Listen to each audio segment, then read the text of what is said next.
মানুষ সবাই এক এক মানুষ, এক জাতি, আমাদের মধ্যে কোনো বৈষম্য নাই। একটা হাঁড়ি, এক হাঁড়িতে সবাই রান্না, এক হাঁড়িতে খাওয়া, এক ঘাটে চাঁদ, এক বাতাস, এক জল, এক মাটি।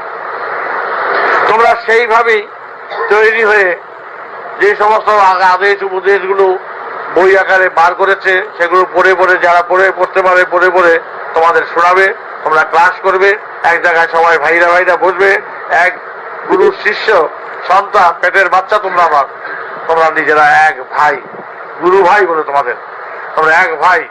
সুতরাং এক ভাই এক আত্মা তোমরা সবাই।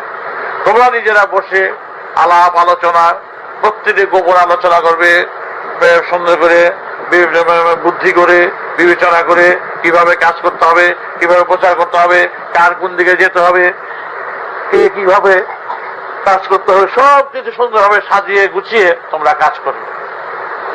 এবং আমি চাই তোমরা যেখান থেকে এসছো সেই সমস্ত পাড়ায় পাড়ায়, একেবারে গ্রামে গ্রামে, গ্রামাঞ্চলে সর্বত্র ছড়িয়ে দাও বেদের সারা, বেদের প্রচার, বেদের নীতি।